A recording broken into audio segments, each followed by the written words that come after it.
of doubt. The world was in pain and negativity. You made us hold on to the positive thought. Negative. Oh MINLA, you boosted us with your smiles. Oh MINLA, you've come so far, guiding us to the light. Inspired both young and old with patience and mindfulness. We thank you, oh MINLA, we thank you. This gift that you gave us is larger than life. To go ahead with confidence and smile, we thank you, oh MINLA, we thank you. M for mindfulness, I for innovation, N for newness, L for loyalty, A for activeness. You gave us the direction. Oh MINLA, you boosted us with your smiles. Oh MINLA, you've come so far, guiding us to the right. We thank you, oh MINLA, we thank you, oh MINLA, Meena ji and Lalit ji. We thank you for everything.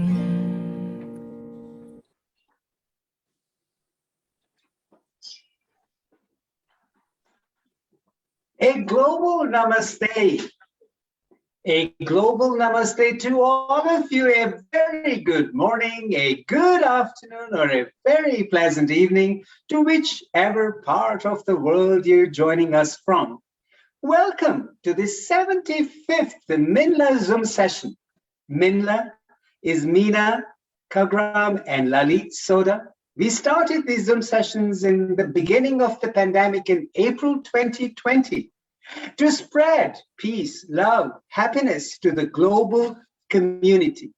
Today, MINLA is so delighted to have collaborated with the Sri Lohana Mahajan of Mombasa, Kenya, whose president, Mr. Prakash Bhai Radia, and secretary, Mr. Surendra Bhai Anandkat, are present with us in honoring our guest speaker, none other than Mr. Manubhai Savani, a legend at the age of 80. What a legend, I must say. We are soon going to find out all about his 80 years of life, how he started all this, and where he is currently. We are all eagerly awaiting to hear the journey of our guest. I'm not going to take too much of your time, but I'm going to certainly start this session by introducing the guest speaker for today. A none other than a legend, Mr. Manubhai M. Savani, the youngest son of Mohanlal Kala Savani. Chambo Samji Kala is his first book as an author. His only previous experience as a writer was as a final-year student to the Oxford Brookes University in England. He wrote a thesis titled Indian Film Industry and the World Market. He has been a pioneer of the Indian film distribution business since 1968, when he moved to the United States. He was the first to import Indian film distribution into North America at a large scale starting in the 1960s. In 1969, he notably hosted and organized Bollywood icon actress Vaijayanti Mala her Bharatnatyam dance recital at the General Assembly Hall at the United Nations in New York, followed by a North American concert tour. There were no Indian television programs in the United States until Manubhai became an executive producer for the acclaimed talk show Cinema in the early 1970s. He has also seen great success as a distributor of independent Hollywood films internationally over the last 5 decades. Manubhai has served as a consultant on the India at the American Film Market Association and as a board of member of the International Academy of Television Arts and Sciences. He currently serves as a member of the advisory board to the Belize International Film Festival. I just want to find out from today's talk session, where does he get this energy at the age of 80 and still going so strong? You know, without taking any further time, I actually want to introduce our president for the Sri Lohana Mahajan Mombasa, Mr. Prakash Bhai Radia, a very hardworking individual for the Lohana community, not just that, but quite a hardworking individual per se for any community services that he delivers. So today we have the president who is working terribly hard for the Lohana community in Mombasa, Mr. Prakash Bhai Radia. Prakash Bhai, welcome to MINLA Zoom session. And if I may request you to formally welcome our guest speaker. Okay. Prakash Bhai, the floor is yours. Yes. Good evening and Jai Shri Krishna. It's my pleasant duty to welcome you all to this unique book launch, Jambo Samji Kala, hosted by Meena Ben Kagram and Lalit Bhai Soda. In the true Luana spirit, they have been positive and practical during COVID. Instead of complaining about the isolation, they set out to do something about it. In a sense, instead of complaining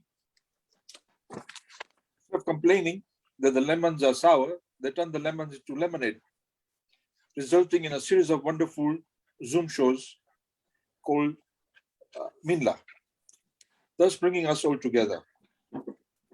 I would also wish to felicitate and congratulate Mr. Manubhai Savani for taking the time and putting in the effort to write and put together a book on the Savani family. All families have a history, but there are only a few brave people to take on such a difficult project. It is not an easy task. It takes time, perseverance, and a lot of patience in doing so. I know how hard it is to write a one-page speech, and he put together a whole book. Be assured that the book has been a topic of many conversations already and refreshed for us memories forgotten. Years ago, the story of Kenya, Uganda, and Congo's Lohanas began in Mombasa. All up-country Lohanas started from Mombasa. Aeroplanes did not exist, and India and Kenya's connection was by ship. As far as Luana Mombasa goes, our predecessors have put in a firm foundation, and we are very well settled. The community has got both professionals and businessmen, and we are generally financially secure. Unfortunately, we have an aging and shrinking population as members migrate seeking greener pastures.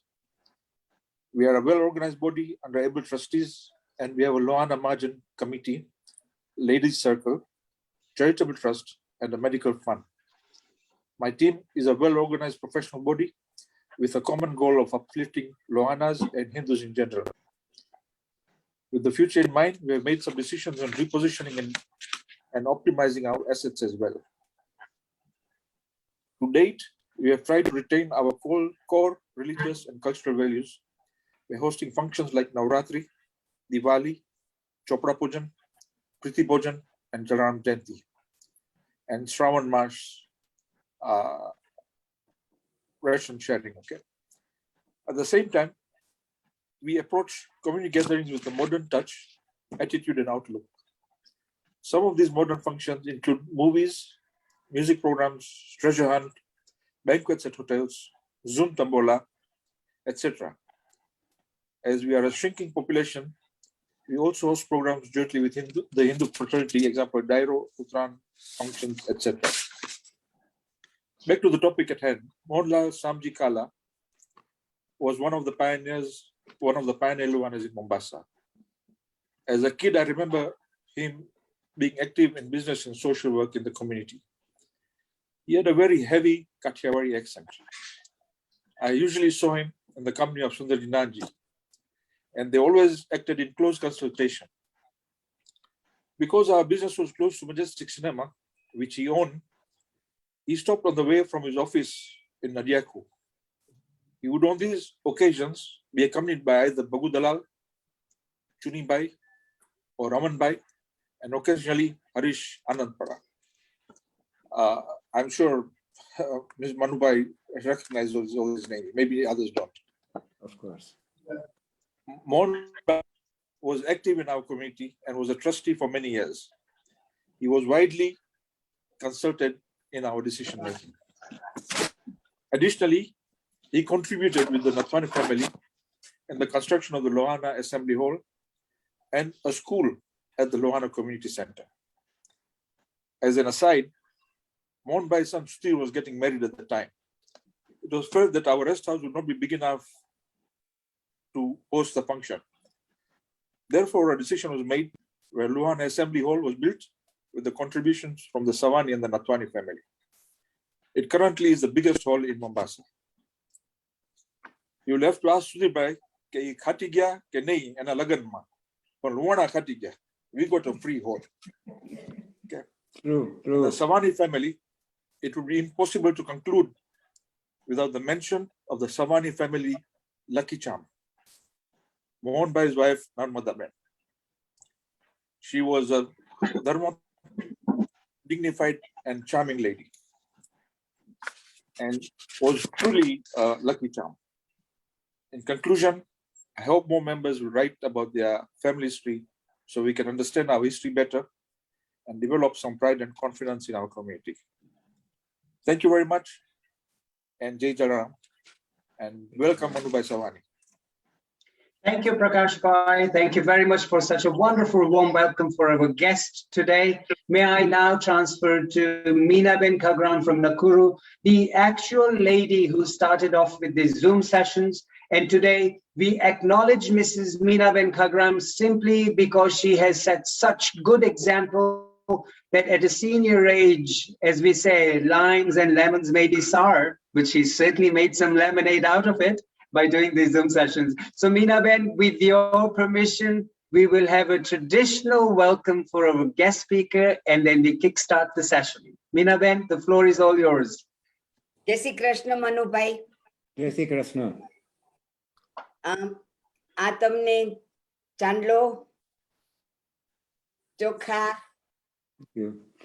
and welcome Manubhai officially to our Zoom. Thank you. Thank you so much. I'm flattered. Welcome. Global Namaskar to all.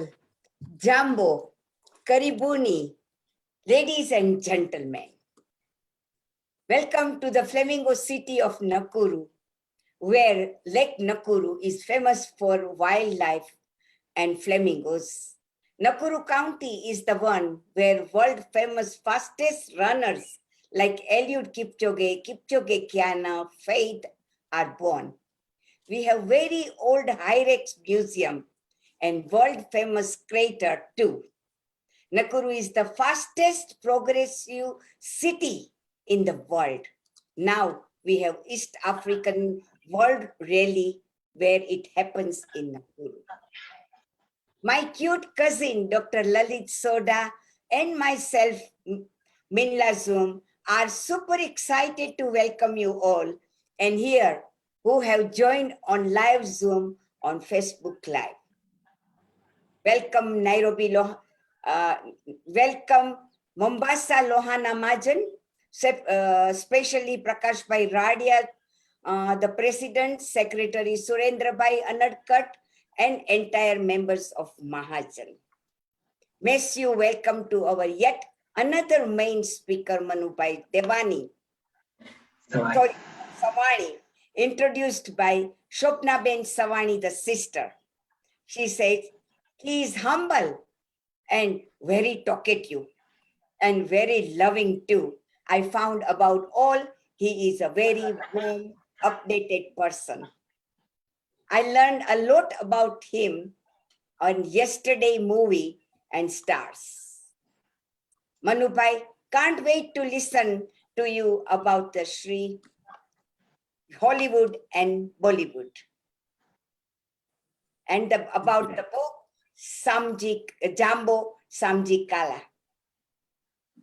Bibi Nabwana, let me introduce to you our backbone of this session, our MC, Dr. Lalit Soda. He's a professional speaker, chiropractor, and author. He is a respectee of many awards, and recently he's been awarded Marwa Journalist Award, and more to come. Have you ever visited his Instagram? He does different things. I wonder if it works. Either he's dancing there or breaking the neck of the people, and then they shake hands and they clap. Here is our Lalit. Back to you. Thank you. Thank you, Meenaben. Thank you very much for that wonderful welcome. Manubhai, you are on the MINLA Zoom session. We welcome you, and we're going to give you a minute or two to just sit back, relax. It's so early in the morning in California right now, where you are in Orange County. You woke up so early for this Zoom session, so we thank you for that. Have your cup of coffee with you and say anything you want to before we engage on our journey. Go ahead, Manubhai. First of all, Sairam, I wish to thank Meenaben, Lalit Bhai, Prakash Bhai, Surendra Bhai for making this event happen. If there is ever an accidental writer, I am the one. I never thought I'm going to be a writer.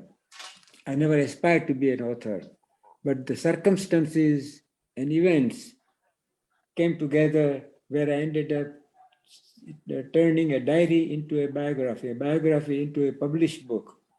The rest is history now. But I hope people will find it interesting. In the beginning of the book, I've said the book is in the memory of my parents, Mohanlal Kala Savani and Narmadaben Savani.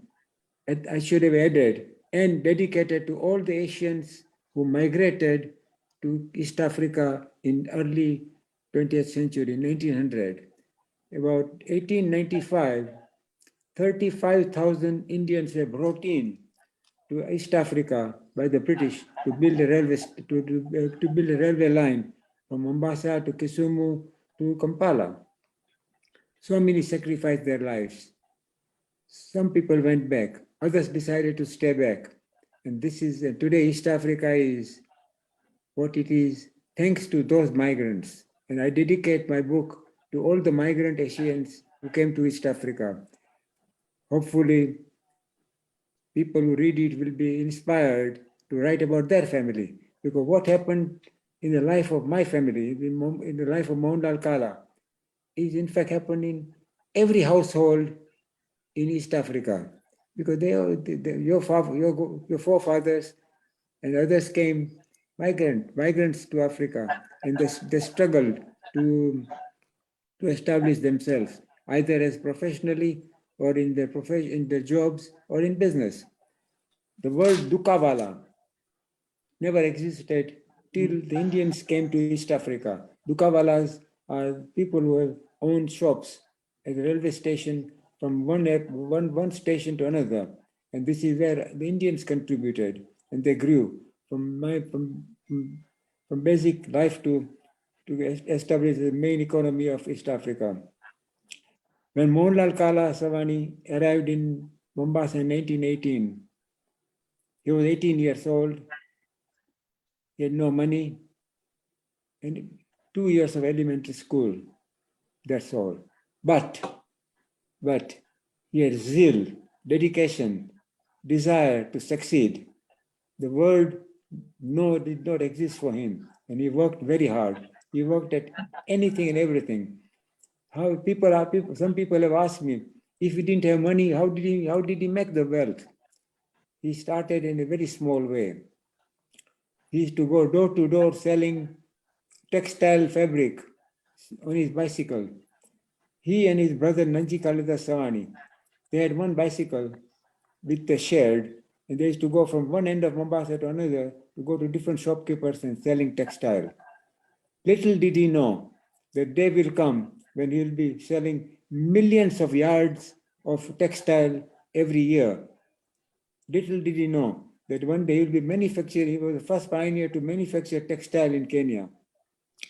Little did he know that he will be exporting raw cotton from Africa. But the most interesting thing is, Manubhai, can I stop Yeah. you there, please, if you don't mind? Sure. Manubhai? Okay, so we will engage into a conversation as we had previously discussed. Okay. Let me make it very clear that this session is not the book launch session. It is the journey of Manubhai Savani, and Oh, that thank is you. what we would be. Then we'll get the book into the session as we go on. But we Okay. would like to know generally where you particularly started, and then we'll go into your background of your family when it landed in Mombasa. So first of all, may I request you to actually start off, because this session is you as a dedicated speaker, we'd love to know your journey first, and then we'll go back into history a little bit. So if that's okay with you, where did you start your journey from Kenya? I don't want to bore your listeners. My life is not that romantic or traditional or exciting. But Okay. anyway, I left Mombasa in Since December. you are the guest speaker and we are talking about you, it doesn't matter. We really want to know how you started your foundation years and then you moved on to your future. And I think you're just being very humble about your life. But share your life with us. It would be so nice for the audience to see what you've done. I hope they don't get bored. Nobody's going to get bored. You are the speaker today, Manubhai. Thank you. I started in 1957. I left Mombasa to go to England. I went to a boarding school, private boarding school in Hertfordshire, Sherard's Wood School. And then I went to Oxford Brookes University. And Correct. then in 66, I joined my brother in London. He had a company, Dhirubhai Savani, he had a company called Deluxe Films Limited. And I got my apprenticeship with him for 2 years. Before I was groomed to go into business. And I came to USA in March 1968 to look at the market, because there was already a lot of piracy of Indian movies. Piracy means Indian movies, there was no 35 millimeter, which is a normal format for theatrical showing. But school auditorium. I'm going to stop you there for another second. It seems like we've been getting messages that Manubhai is not audible. I can hear him very clearly. Is there anybody who cannot hear him? Meena Ben, can you hear him? Can I have a thumbs up? Yes. Natubai Chanda Ben Tejura, you're on my screen. Can you hear Manubhai? Give me a thumbs up. Surendra Bhai Unatkar, can you hear him? Okay, so most of us can hear Manubhai. Whoever cannot hear, either your volume may be a bit low. Please try to raise the volume on your device. JJ Vantiben, you're saying not very clear. Unfortunately, we can all hear him quite clearly. So maybe there is some interference of network at your end. Please double check that. So most of us can hear him. If anybody cannot hear him, please send me a chat box message so that we know how many of you cannot hear. Thank you. Sorry, Manubhai, I had to disturb you there because I was getting messages. We can't hear you. Go ahead. So you started your journey from Mombasa to the United States, to England. You studied in England. And then what year did you make your journey towards the United States? March 1968. In 1968, you moved to the United States, and this was in New York. Is that correct? Yeah, I came to New York. The main reason I came was because I wanted to study the potential of the Indian movie business. We were getting a lot of reports, but they were not official confirmation, but there were reports that Indian movies are being pirated in college campuses. So we were wondering how could that be when in those days there was no video or anything like it. Was only 16 millimeter or 35 millimeter. So I came, and first 1 month I was busy trying to chase the pirates to see that piracy was stopped. Luckily, we could do that, but then in the meantime, we decided to bring in some movies, and I imported about five movies. In those days, I could buy rights for North America for $200. Because $200 for a producer, it was found money. It's like today, if anybody buys rights for Mars or Moon, nobody has. Okay, can I? Yeah, what's very interesting is you're saying very, very casually that you started buying movies. But Yeah. what was how was the connection with the Bollywood movie, you being in New York, and how are you how did you get to approach somebody for a 16 millimeter movie? What was the process that went on in that startup? Because my father was already in the movie business. He started in 1918. The first movie he imported was in 1922. Till 1931, there were only movies without sound, and he was importing movies without sound. He imported he was importing about 5 or 6 movies a year. Next year, he imported 10 movies. Then he went on increasing. By 1930, he was already importing about 40 movies in a year. So he was already. So you already had a contact base in India to get the Bollywood movies. Yeah, because, is that correct? Yeah, because my uncle Nanji Kalidas Savani was already actively buying, and my father in East Africa was actively exhibiting and distributing movies. Okay. How difficult or how easy was the process of getting movies from India into New York? Was it a very tedious process? Was it a very easy process, or what? No, it was not. It was not that difficult. Only thing is, even paying $200 for a rights of a movie was ridiculous because there was no market. The movies were shown in New York and Washington, D.C. for $35 each. So there was $35 and $35, $70. Maybe another $10, $15, $20. That means even $200 was overpayment. Now, when you look back, you laugh at it. But $200 at that time was ridiculously high. I remember I bought some movies for about a couple of $100, and producers were surprised that I was paying this kind of money because there is no market here. But so $200 for you to be spending on a movie rights at that time was considered a high amount. It was found money for the producer. And how much were you charging in New York when you started showing these movies? So if you paid rights of $200, what were you charging your viewers at the time to come and view the movie? $1, $1.25, $1.50. $1.50 was the first time charge when I brought in a movie called An Evening in Paris. That was a very costly movie.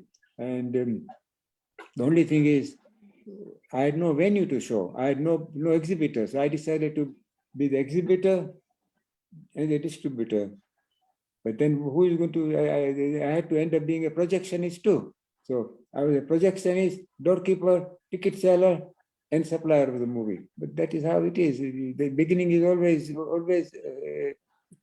everything looks different in the rear view mirror. Correct. Now, may I say, you said you had difficulty finding a venue. Yeah. So how did you, and what was the venue you first showed your film in New York? What was that venue? Columbia University Teachers College, the Teachers Auditorium. I went there, they charged me $50 for the rent. And I wasn't sure, because at that time there was no media.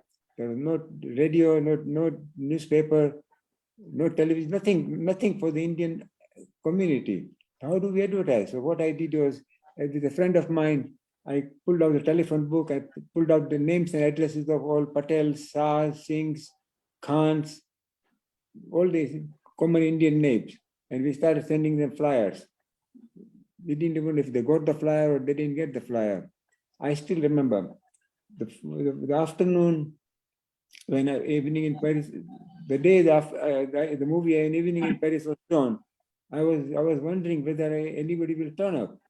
So I happened to be in Grand Central Station, railway station, and I saw an Indian couple coming out of the station. So I said, "Excuse me, Do you know where I can see a movie called An Evening in Paris?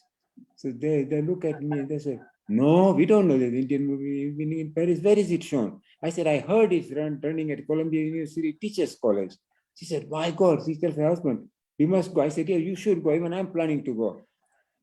This is it. When I went to there was already a line of people, but 30, 40 people in the line waiting for the box office to open. The box office was a table and a chair, and I was the one selling the ticket.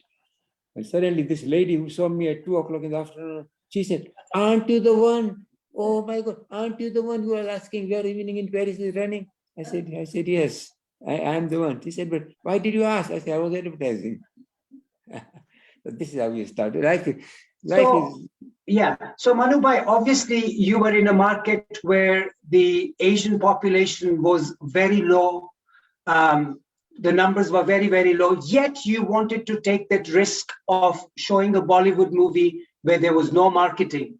You didn't know the people there. It was very difficult to do it. So your first movie, which you paid $200 for rights, you paid $50 for the theater, and it cost you $250 plus your time.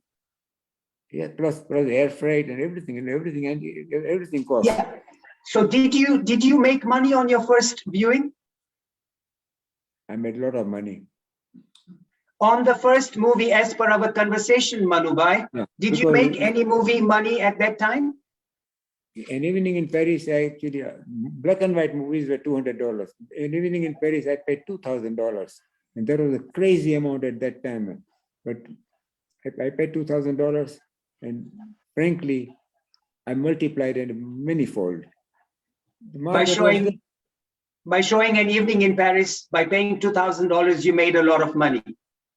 I made a lot of money because the movie I only had one print, and the print was booked up for 18 months. Wow. I was booking, I had only one print, and I was scheduling it week by week. I have different college campus. There were 300 college campuses where the Indian associations existed, but nobody knew. But the word of mouth came, and the people started contacting me, and I started meeting them. This happened in March. In the same year, in July, I heard that this ghazal singer Talat Mahmood.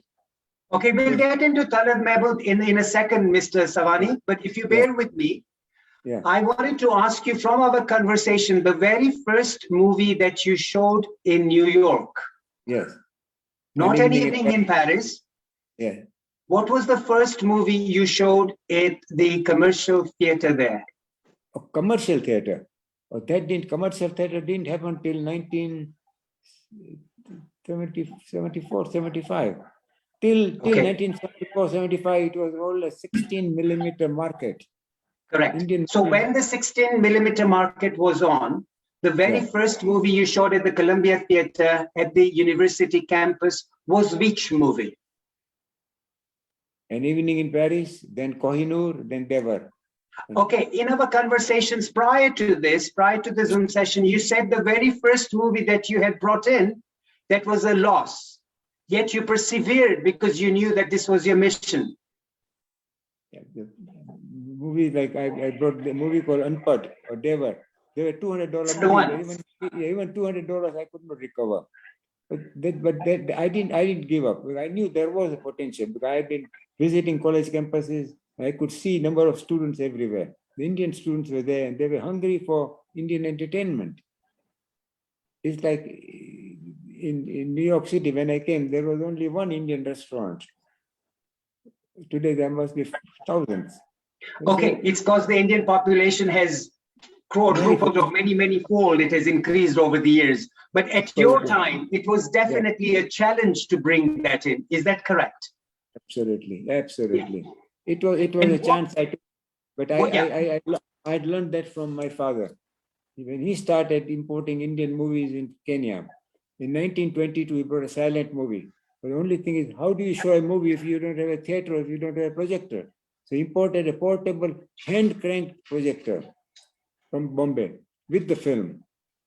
Then he rented some warehouse space near Kilindini Harbor, and he made temporary makeshift arrangement for people to sit on the floor and on the wall he would project the movie, hand cranked. And that's how he started. So if he could do it, I mean, that was one has to have positive thinking and try to do it. And this is what came into me because of my family. Correct. Now, just so that the audience knows a little bit about it, thank you very much, Deepa Pabari. Yes, congratulations to the whole Savani family. That's very, very kind of you. That's a chat box message that we have just got. So very kind. So Manubhai, just so that the audience knows, when you moved to the United States, into New York, and you started distributing these films, was this your primary source of income, or were you working as something else to start off with? This was primary source of income. Wow. But I got support from my family. They knew that the research, the report which I had written was correct. In fact, I still have the report, the first report which I sent to my family. I sent to my my cousin in Bombay, Manubhai Savani. I sent to my brother Dhirubhai Savani in London, and to my brother Chunibhai Savani in Mombasa. And they were all very, very excited to get my very positive report about the market. I still have that copy of that letter. In fact, I was planning to put that in the book, but then I'll be talking about myself. The book is not about me. The book is about my father and the family. Sure, we'll get to the book in a few minutes. Yeah. Just a quick question about your father's very first movie. When we were having a chat, the very first movie he brought was Alamara. Is that correct? No, the very first sound movie was Alamara. The movies he bought in 1922, they were all without sound. Alamara was with sound. So he bought Alamara with Zubaida and I believe Master Vithal. Master Vithal was a huge celebrity at that time. Today, Shah Rukh Khan in 1930, it was Master Vithal. So, okay. And it was a movie that was the first sound movie, as you said, Alamara. Alamara. Correct. And that was with also the very famous Prithviraj Kapoor. Is that correct? Yeah, Prithviraj Kapoor, Zubaida, and Master Vithal. Correct. Then that particular movie was brought into Kenya. Is that correct? Yes. And where was it actually first shown? It was there was only one theater in town. And in fact, there was only one theater at all in Kenya. There was a Regal Cinema in Mombasa, and Regal Cinema was built mostly for expatriate British movies and also for vaudeville. Vaudeville means plays, not for Indians. But my father contacted the owner of Regal Cinema. They became friends, and my father convinced him to give Sunday night for showing Indian movies. So that's how my father got established to learn the trade of exhibiting movies. He decided that why do I have to depend on a third person to show my movies? The movies without cinemas is a waste of investment. And likewise, a cinema without movies is empty. So he realized that he will eventually build his own theater. In 1932, he started building a theater. In 1933, it was opened with a movie called what was the movie? It was Shirin Farhad. Shirin Farhad was a movie which he opened with. Shirin Farhad had 18 songs. When the advertisement the flyer used to say Shirin Farhad with 18 songs, and people were excited to see a sound movie with songs. That's how the ball started.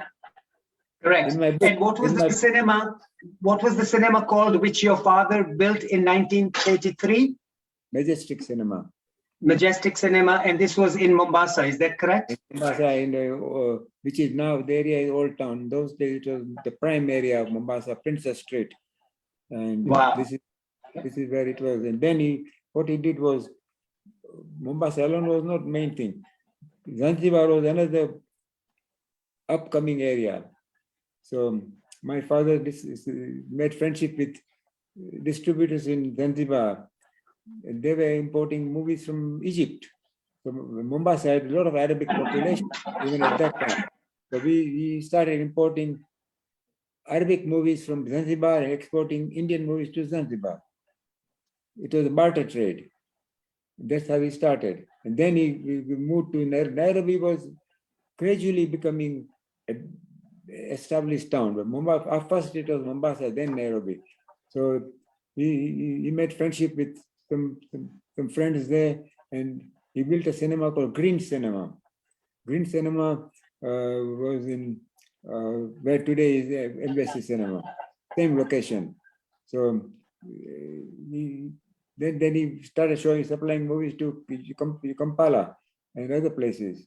That's how he expanded. That's wonderful, because you started becoming international with movie distribution at that time. Yes. And obviously from 16mm movies came the 35mm movies, and you spoke about some of the 40 to 50 movies a year that were being imported into Africa and all over the world by your father. Is that correct? Yes. In fact, by late 30s, he was importing about more than 50 movies a year. And then he realized that it was not enough. So he started supplying movies to other theaters, because by 1940, 45, cinemas were coming up all over East Africa. And he became the main supplier of Indian films to these areas. Correct. Now, there was also a very famous movie star at the time, Raj Kapoor, Ashok Kumar, you had Dev Anand, and those movies were getting more and more popular at the time. Now, is that correct that at one of your theaters at Majestic, there was a movie called, was it Kismet? That ran for 18 months? Kismet had run in Calcutta for 18 months.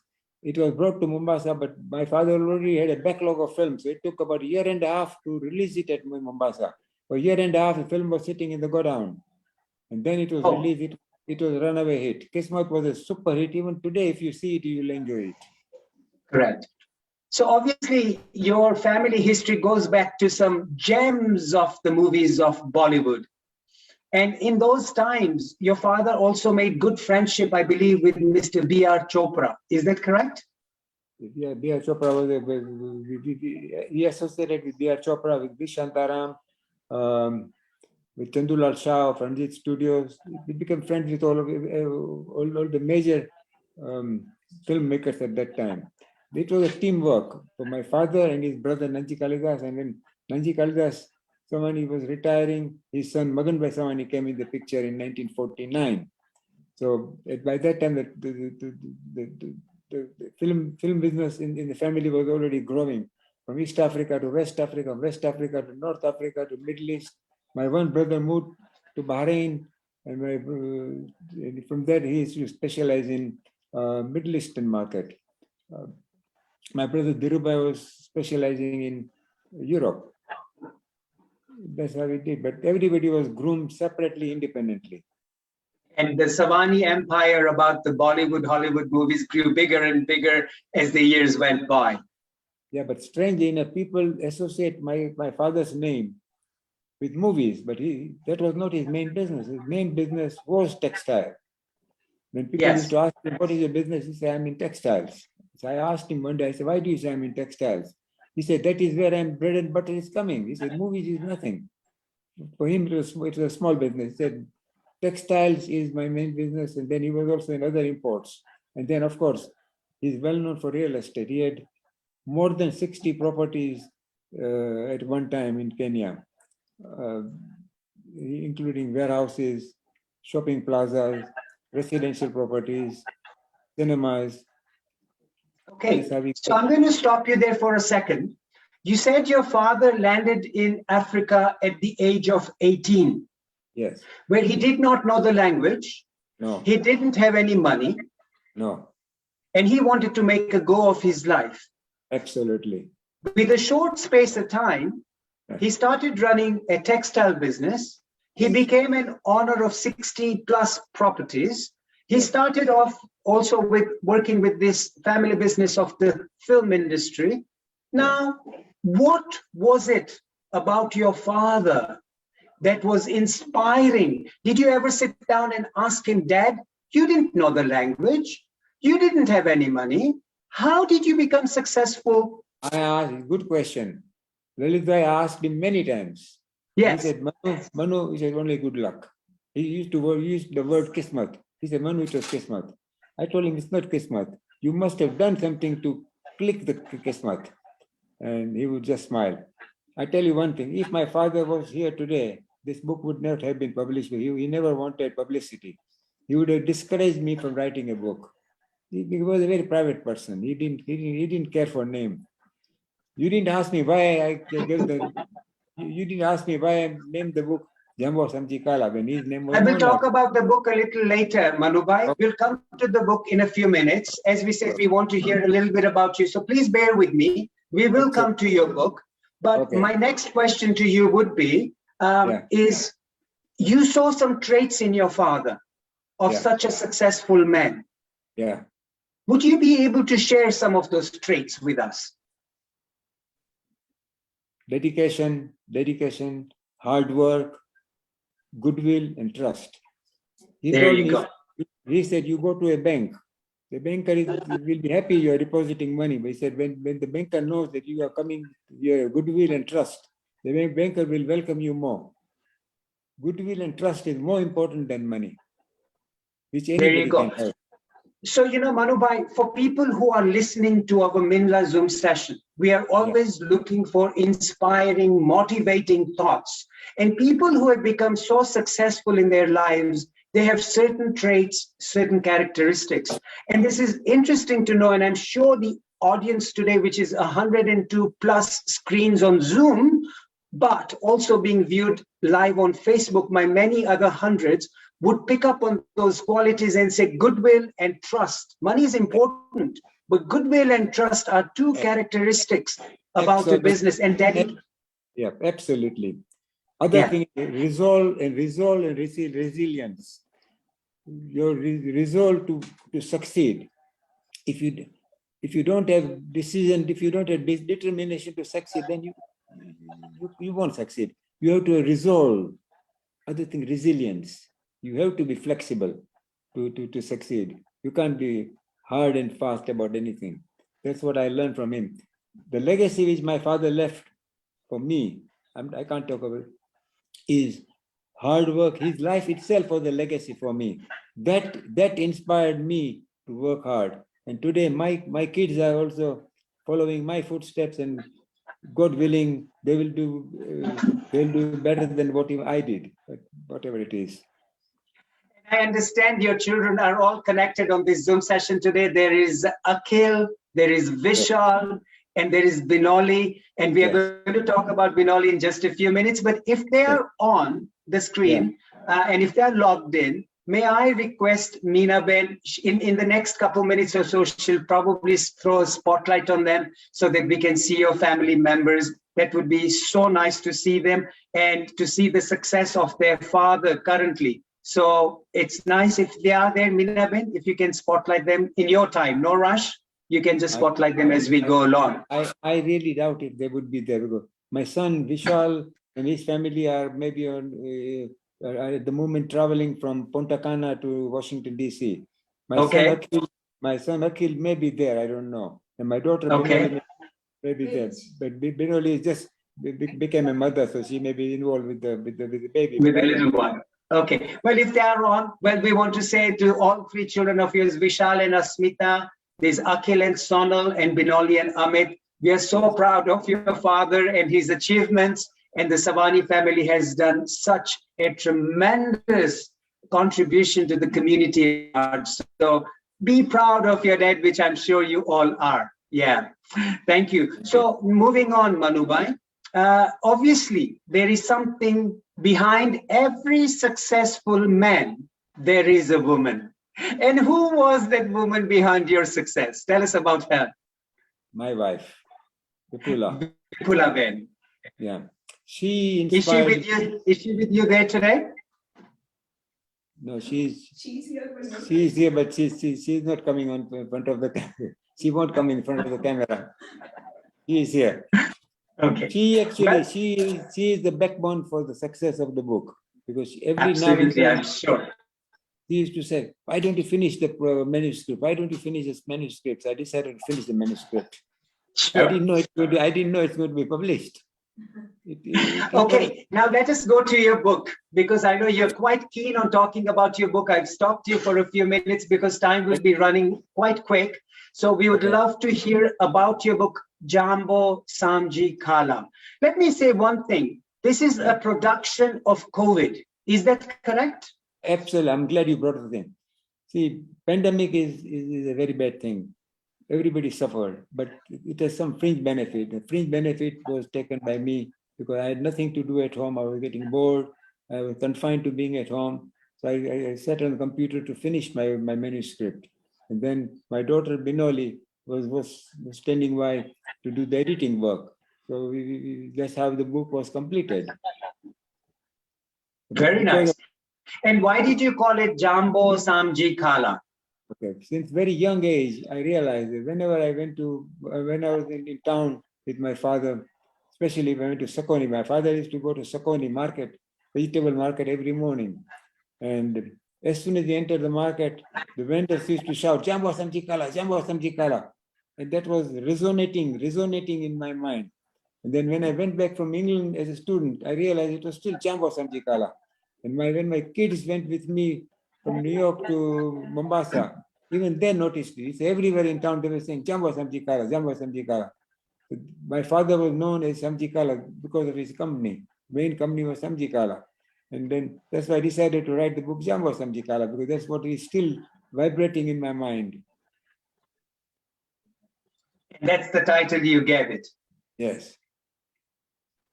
Great. When you read, Manubhai, yeah. The audience here would love to know how can they get a hold of this copy? Okay. In Nairobi, it's going to be with the bookshop. I think it's Educate Yourself. Let me find. There's a bookshop called in the Westgate.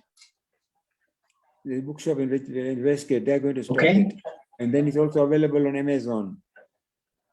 On Amazon, it's available in paperback and ebook. And hardcover is available from India, from Amazon India, or from the publishers. If you go to the Amazon.com or Amazon India, or Amazon USA, or Amazon UK, it tells you everything. Great. And may I ask you, how long did it take you from start to finish off the book? I tell you, this has been happening for about 2.5 hours, 2.5 years, 2.5 years. But the last 1 year has been the crucial main part, because I had to do the re-editing and writing. Actually, the book now it has 230 pages. Initially, it had about 300 pages, but then I thought that I don't want the readers to be bored, so I removed a lot of things. Now I think I should have kept it. But anyway, I edited quite a bit of it. I didn't want the book to be a boring book, and I wanted to touch on all the subjects connected with my father and the family. Sure. And the main purpose of you writing this book, Jambo Samji Kala, was what? Main purpose? Yes. To inspire other immigrants to not to be afraid of success. But success doesn't come easily. You have to convert ordeals into success. And this is what my father did, in spite of all the handicaps which he had. He was without education, he had no money. He was in a country where he couldn't speak the language. He worked hard to it. So that is very much on the inspiration basis, yes? To inspire people. Yes, absolutely. Absolutely. Perfect. And you said originally you were just documenting these points of your book in a diary. Is that correct? Absolutely. It was not meant to be a book. It was a diary. And I used to talk about this to my children. And they say, why don't you write it down? I used to write, it seems to me now that my hobby of writing came on surface with my age. So I started writing. And my daughter told me that your writing is very good. Why don't you publish it? I said, who is going to read it? She said, try it. then my sons also encouraged me. So that's how a diary became a biography became a book. That's Now, amazing. but, Well, it's very, as the audience and from MINLA, we wish you all the best and the greatest success for this book called Jambo Samjikala. And it would be inspiring for everyone who's listening to this particular show today to read this book, to get inspired. And an 18-year-old young man who comes into a country, doesn't know the language, and doesn't have any money, makes a huge success out of his life with a huge empire that he has built. So what an inspiring story by our dear Manubhai. So it's worth a read and getting inspired that anyone can do anything that is possible on this earth. So Manubhai, thank you for sharing those thoughts about your book. Thanks to everyone who's contributed to the book. And it is such an exciting thing about a community, yes, a human being, yes, but that human being happens to be from our Lohana community, and that we are very proud of. So thank you for doing that for us. And moving on from the book, Manubhai, yeah. I know with your challenges that you had in the movie industry, when you went to the United States, we go back to that particular topic, you know, times changed, and the Bollywood market was doing extremely well with the cinemas that were all houseful with some of the mega successful movies. And then came the market of VHS, the Betamax, the videos that people could watch at home.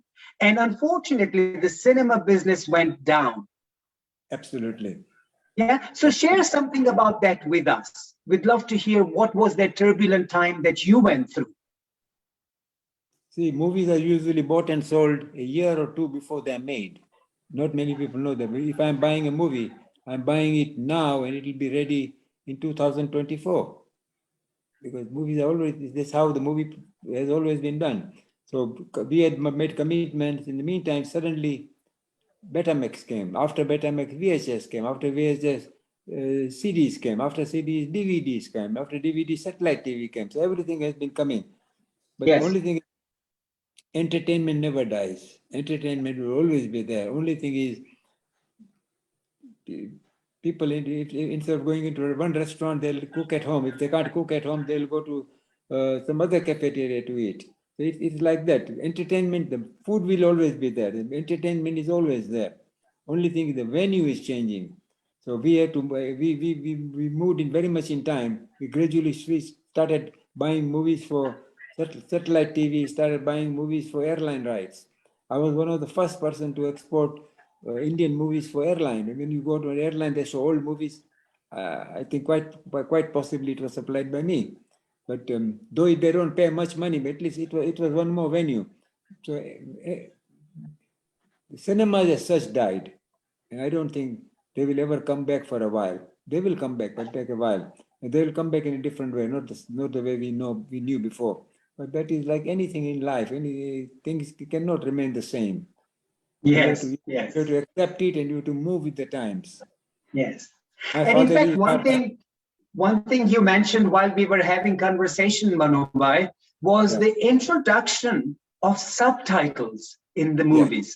Now, this was very important. Share something with us, because from what you told me, and I understand you guys were the first pioneers about introducing the subtitles to the movies. Indian, yes. See, Indian movies were already getting popular, but the only problem is the local people, whether it be in the Fiji or in West Indies or in East Africa, the local population could not enjoy the entertainment. When Albella was released, it was a super hit. It's a lottery for Savani family. Albella did roaring business. Only thing is, that time we didn't have subtitling. So we didn't have subtitling, so we could not attract, in spite of movie being enjoyed by many Africans and Arabs. Had there been subtitles, it would have done much better. Then in 1960s, in the West Indies, we realized that people, the West Indians love Indian culture, Indian religion, but they go to Indian movies, but they don't understand what they're watching. So we decided to subtitle few Indian movies in Egypt. In Cairo, there was a company called Anis Abid and Sons. Anis Abid and Sons used to show our Indian movies in Cairo. So they used to subtitle them. So they said, Arabs are seeing it because we are subtitling. Why don't you subtitle your film and you try it out? So we tried out some couple of movies for the West Indies. And I forgot the name of the first Indian movie which was subtitled for West Indies. I think it was Walk on Thee. I think Walk on Thee or Bis Saal Baad, one of those movies. It was subtitled and the movie attracted a lot of local people. That means it was magic word. Now, of course, subtitling is also old. Now people are dubbing the language, dubbing the movies. Today in Nigeria, an Indian movie is dubbed into 5 different dialects. Wow. They're dubbed, not subtitled, dubbed. So people listen to the thing. They even listen to the songs in Nigerian language. Wow. The techniques have changed, technology has changed. Yeah, so the more the technology, the advancing technology, obviously there is a lot more audience that you have also been able to reach out to.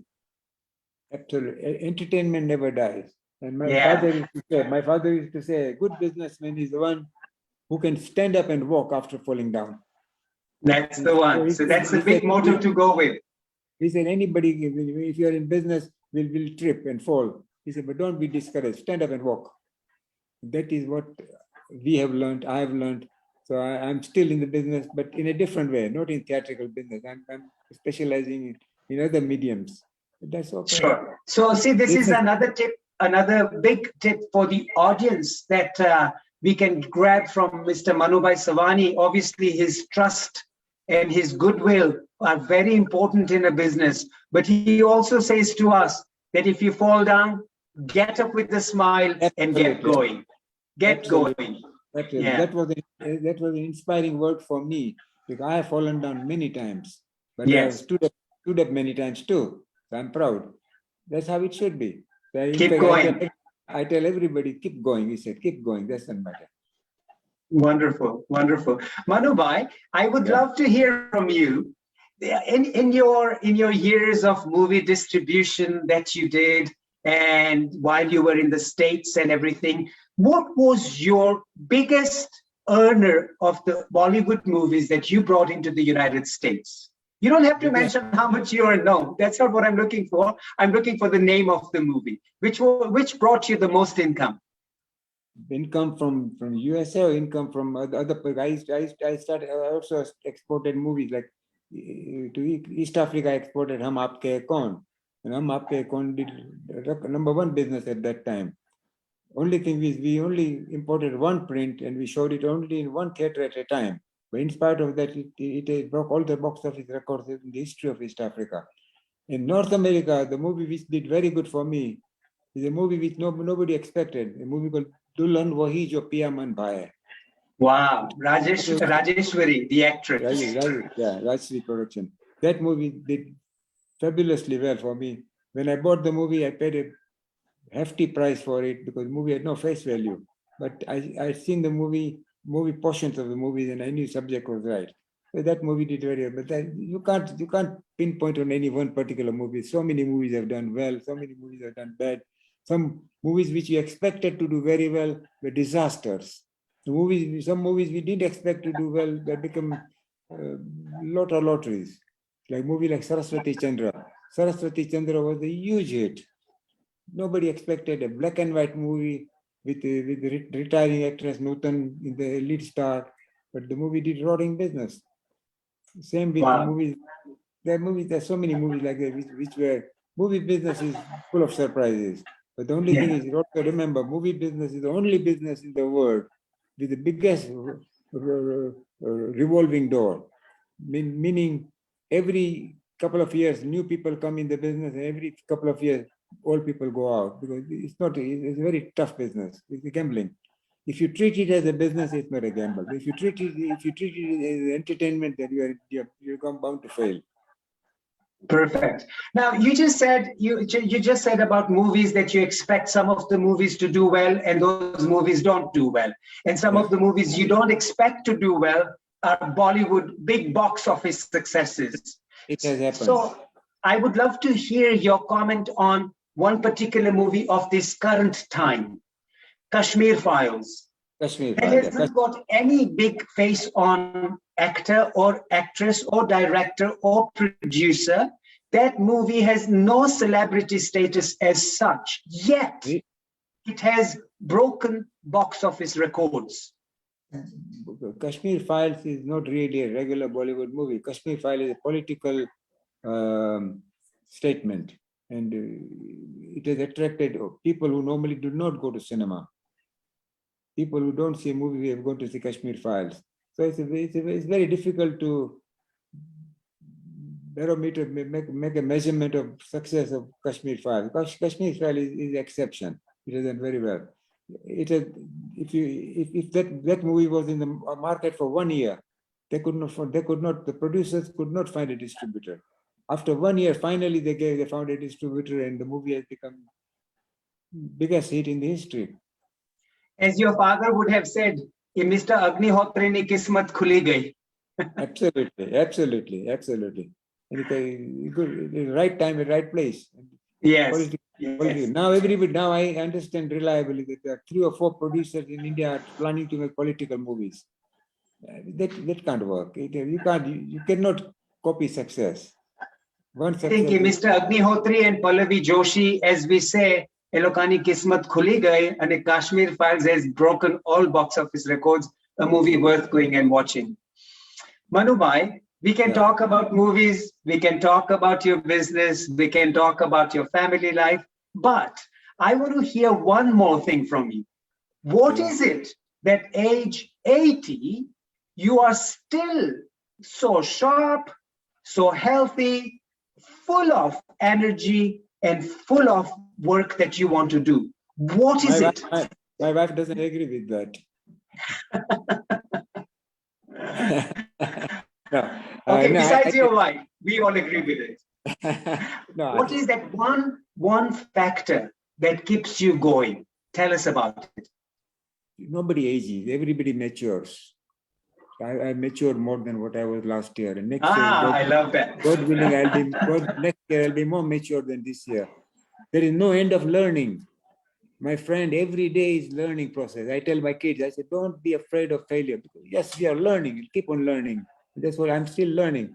And I'm enjoying. The day I stop enjoying my business will be sad, because I enjoy what I'm doing. And I don't know if I would have been so active if I was in textile business. My father was in textile business. I didn't follow his footsteps. In fact, none of our brothers followed my father's footsteps in being textile business. So he had to wind it up. But, okay, so here we have a gentleman called Mr. Gajendra, and he is somebody who you know very well. Is that correct, Manubhai? Mr. Gajendra. Chatrisa, Mr. Gajendra Chatrisa. Okay. The name definitely rings the bell. Definitely rings the bell. Okay, Meena Ben, do you want to unmute him just for 30 seconds, please? Problem, yeah. Great. Yeah, he's trying, but. Okay, there we go. He's unmuted. Yeah, Gajendra Bhai is from Nakuru. He was in school with Manubhai's friend. I knew your brother, Manubhai. I knew your brother Chunibhai and Dhirubhai. Okay. Chunibhai and Dhirubhai. This was in Alidina school? Yes. Alidina Vishram. Yes. We were in school, Alidina Vishram High School in Mombasa. Yeah, but Chunibhai went there, even Dhirubhai went there. We all went, even I went to Alidina, but I didn't complete my 4 years at the school. I moved to England, but they all were at Alidina. My brother Surikant Bhai was at Alidina too. Okay, wonderful. Thank you so much for that introduction. Gajendra Bhai, welcome. Completed Alidina in 1950. Okay, Meena Ben, we'll have to continue with our session because we are time bound.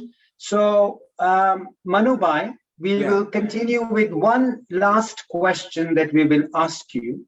Okay. If you have a message for the audience today, what is that one single message that you would give the audience from your 80 years of experience of life? It's very difficult to say it in one word or one sentence. I would say, follow your dreams. Follow your dreams and work hard for it. Dedicate yourself to it. With determination and resolution, you can succeed in anything, but try. If you fail this time, try again. If you fail, keep on trying. That's all I can say. You should Thank have you. Those are some wonderful messages. Follow your dreams. Keep on trying. If you fall, get up and get going. Manubhai, this session has been ever so inspiring for us, I'm sure, for the audience, and for the audience to know so much about the book Jambo Samji Kala, a book that everyone should purchase, should get it on from Amazon if you don't have one. Read it. These are the inspiring stories that our fellow Lohana personality has gone through, get from nothing to a huge empire. If nothing, it's worth reading for a Lohana member. The book is available in Nairobi at the Westgate. I forgot the name of the bookstore, but I think it's called Educate something. They're going to stock it, and they're also available online through Amazon. And if there's any, let us know. Yeah, so it's available in India, Amazon India as a hard copy. You'll get Amazon everywhere throughout the world. You'll get a copy or an ebook, or from Nairobi, the Westgate has a bookstore that stocks it. So ladies and gentlemen, go grab your copy. I have been promised a copy that I will receive. So I look forward to receiving that copy. You and Minaben will definitely get a complimentary copy. Thank you. Once again, Minaben, thank you so much. Lalisbhai, thank you so much. I really appreciate all of you to give me opportunity to introduce the book. I never knew that day will come. I'll be introducing, launching a book, but things never know. The book has been launched now. I hope people enjoy reading it. If not enjoy, at least they learn something from the book. An ordinary man's extraordinary journey. That was Mohanlal Kala Savani. I love that statement, an ordinary man's extraordinary journey. Ladies and gentlemen, for if nothing, for that statement and for our fellow Lohana, we must all read this book and enjoy it. Now, we move on to the next session. We move on to the next session of the MINLA Zoom, Manubhai. This is going to be the rapid fire round. And may I request you, please, a very short and a brief answer to a very short and a brief question. Are we okay with that? I'm okay.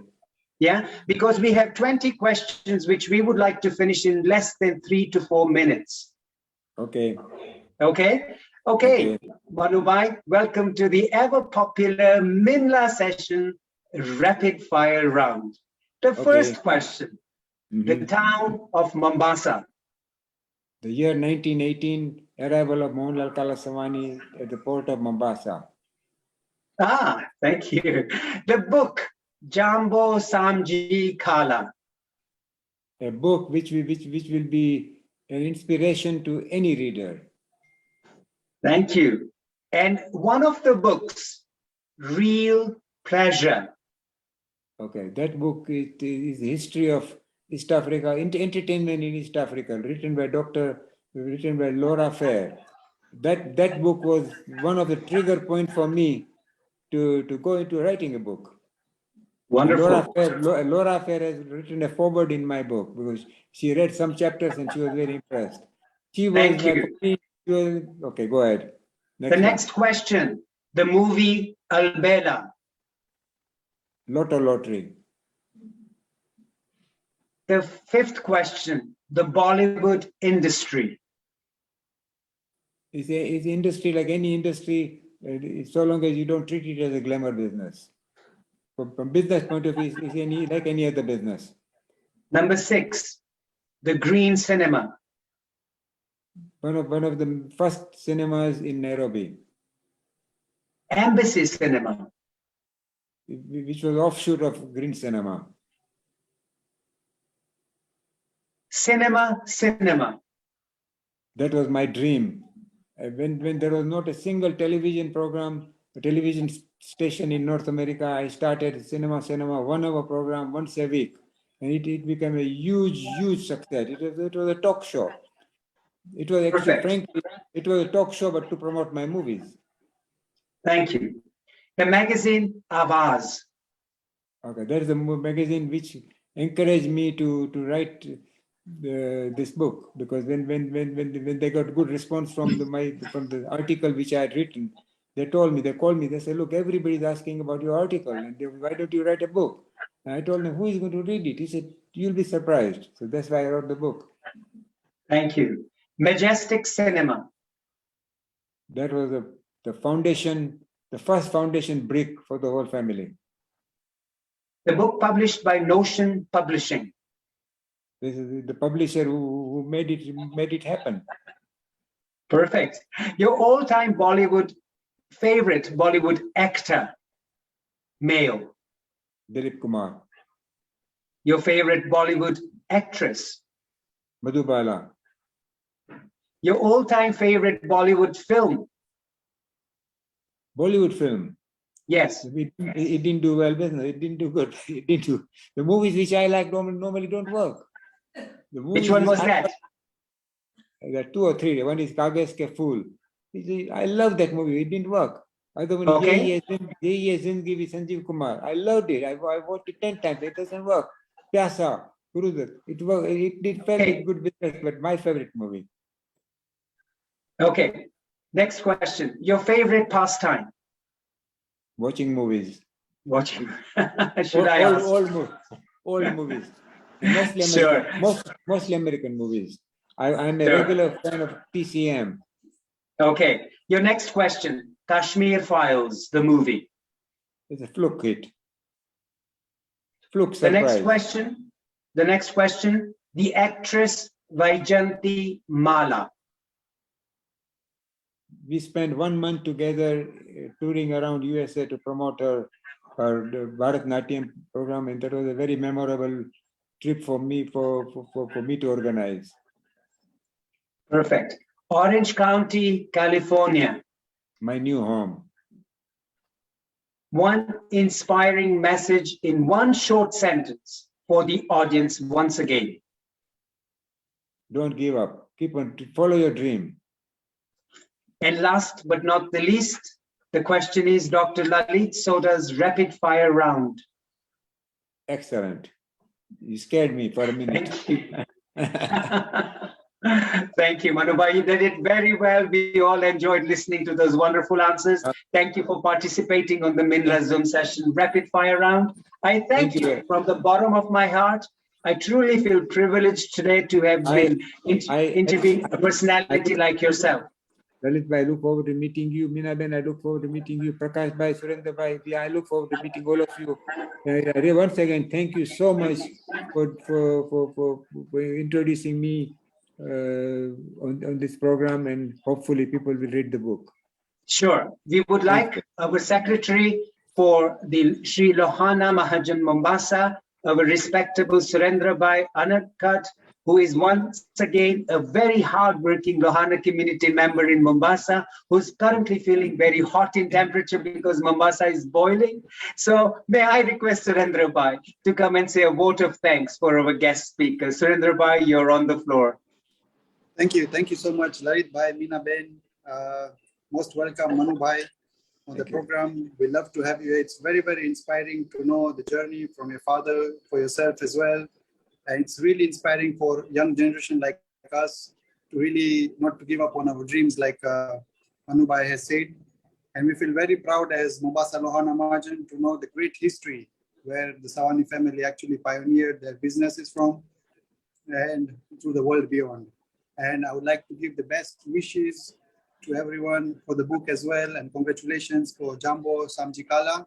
And I would like to thank everyone again for joining us on our program today, not taking much of your time. Thank you once again. Thank you. There is one chapter in the book devoted to Lohana Mahajan of Mombasa. And we would love to host you here very soon. Hope you come here very soon. God willing. God willing. Thank you very much, Surendra Bhai. And once again, a massive thank you to Sri Lohana Mahajan Mombasa for collaborating with MINLA today. Meenaben, till Meenaben doesn't give a final closure to this session doesn't close. This woman is an inspiring woman once again for all the people who are thinking that at home all you've got to do is sit and watch Indian movies or TV series. No, no, no, no, no. This woman is actually inspiring all of us to get going and keep doing things. Meenaben, a final vote of thanks from yourself for the session today. Thank you very much, Manubhai. Really, you inspired me. I'm going to write a book now. Please, I think it will work. Definitely work. Don't give up. Habariya Johnny. Good morning, good afternoon, and good evening, wherever you are logging from. This is my pleasant and humble duty to end this session with the heartiest thank you. My big thank you to the Chairman Prakash Bhai Radia, Secretary Surendra Bhai Anadkat of Lohana Majan Mombasa, and respected members for joining us for MINLA session. Thank you, Manubhai. It seems we know each other Thank you. from other life. You are very humble and specific. Thank you, Shobha, the sister. This session have inspired me to write a book. Of course. Family. If I can do it, anybody can do it. Asante sana to all the viewers on Facebook Live and those who have joined us on Zoom. Can't end my thank you without saying thank you to my cute cousin, Dr. Lalit, and our co-host, Ellie. Soon we're going to unmute to all of you and you can all speak freely to Manubhai. Here, please meet. Hey, everyone. That's Hi. Ellie, my co-host. Hello. He is in. Meenaben, you have muted yourself. Yeah.